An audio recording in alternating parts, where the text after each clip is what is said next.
folks, I'm Eric from Blue Ox, and we're back. We've been off for almost 2 months now, and I feel like I need to give you an explanation as to why. It's been a rather ragged winter at the Hollenbeck house. My wife, Viviana, of 50 years, had a issue. It was a reoccurrence from a traumatic concussion that she got 15 years ago, and all of a sudden she started having symptoms that loss of balance, 2 months of waking up with headaches every morning, agitation and feeling of not being in control of herself. Many times, 4 to be exact, trips to the ER, all kinds of tests. The marvelous thing about the tests is that they ruled out all of the really bad stuff. It wasn't a heart attack, it wasn't a stroke, no bleeding on the brain, all that stuff got ruled out. And I am most happy and relieved to report to you that she is now 100% on the mend. Boy. So during that time, just taking care of Viv and making sure that she was headed in the right direction was my prime responsibility. So now she's back driving again and going to the store and interacting, and like I said, she's 100% on the mend. Thank goodness. In that 2-month stretch, of course, I plunged into everything I could find out about the brain and how it works and how it heals, and it's been quite a journey that not only was really eye-opening to me about Viviana and what she was going through, it also brought back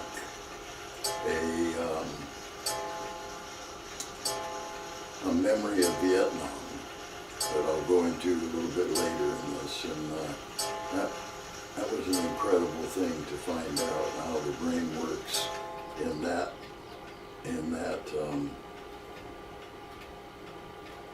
sense too.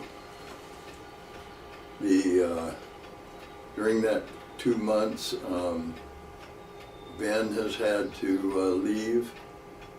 He had to move down to Los Angeles, and so now Belinda is doing all the magic behind the camera. Thank you, Belinda. And we are going to start continuing now, posting a video every week like we were, and we're back in the saddle. Good for us. One of the things that I found out about the brain that is so phenomenal, and this is only information that we human beings have figured out in the last 20 years, is that the brain is malleable. It fixes itself. We thought the brain, everything the brain did, it got one shot at the wheel and that was it. That if any damage, anything that happened, it was permanent. Well, it turns out it's not. And And that's a pretty phenomenal step we've made. And now we're all kinds of devices and techniques being used to not surgery and not drugs, but we have learned how to use the brain's plasticity to repair itself. Like we got all of these little electricians floating around inside of us, and they go in and rewiring the whole wiring schedule, and bypassing circuits that are showing any signs of trouble at all. And that's, God dang, that's a great thing. And I'm watching Viv get better daily. I mean, once that rewiring starts, boy, that process is fast. It's incredible. Now relating to something that I remembered about Vietnam that was right along the lines we're talking about, because it's how the brain operates. We, as you know, we got in firefights and walked into ambushes almost every day. Because we moved, I've told you this before, we stayed in the jungle, we never came out. We would camp on a little hilltop, break camp in the morning, and trudgy through the jungle. Finally, in the afternoon, we'd get up on another hilltop, and that's where we'd camp that night. And in the trudgy, and walkie, we'd walk into an ambush. That was standard procedure. That's just the way it went. During those periods of time, and I've known for a long time, a person, especially a combat veteran, learns how to live with fear and function with terror. That's the dividing line that happens in a combat situation. You learn to function with terror. And what that means is that you go on hyper alert. The brain starts shutting down systems in the body that it doesn't need to concentrate on, and your concentration becomes hyper sensitive in certain areas. Time slows down. I've explained all of this before. Time slows down, and your hearing becomes ultra acute. Your visual and sight recognition becomes ultra acute. But the brain doesn't keep that up forever. It can do it a long time, but not forever. And once the firefight is over, because our firefights would last 10 to 15 minutes.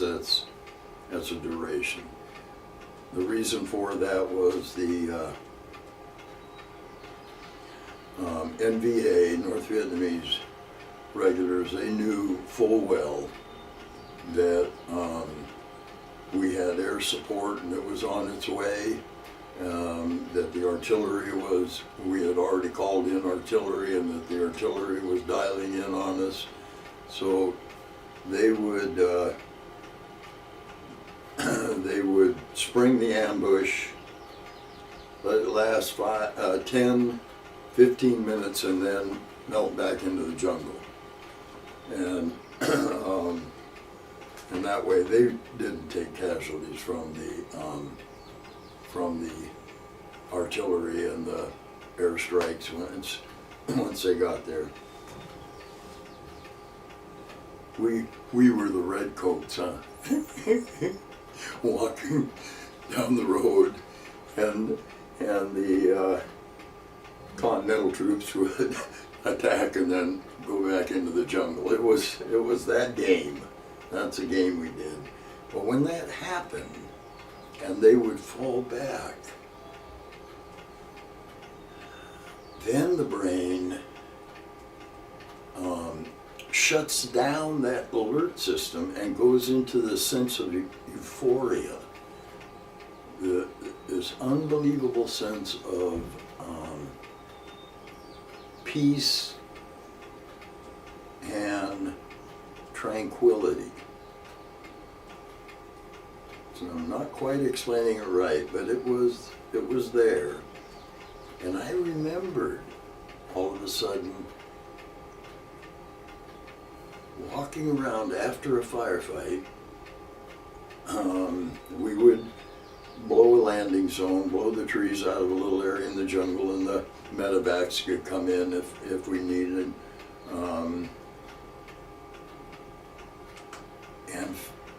And feeling this sense of joy, every face that I saw. Oh, you made it. Oh, you made it. Oh, you made it. Never saying anything, but inside, yay, you made it. Great. Yeah, you made it. Perfect. And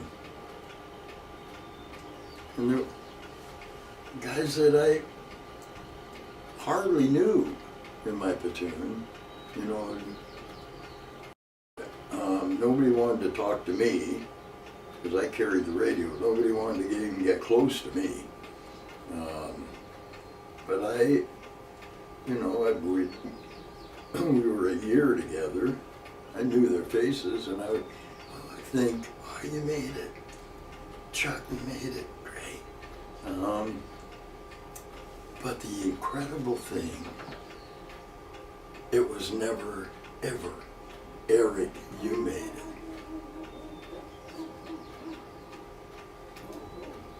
Never once did that happen.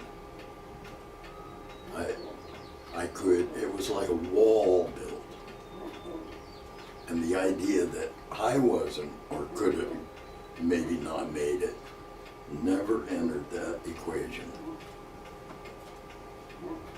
I never allowed myself to even brush against that wall. It was a peculiar thing. And it was a wonderful insight to come out of this last 2 months with Viv. And it's every coin has got two sides. Don't ever forget that. No matter how bad the one side is, there's a good side too. Every coin's got two sides. Okay, folks, next week we'll be back and we'll look at more stuff in the shop and see if we can't come up with some more around town and some more tricks of how to make the products. Okay, thank you.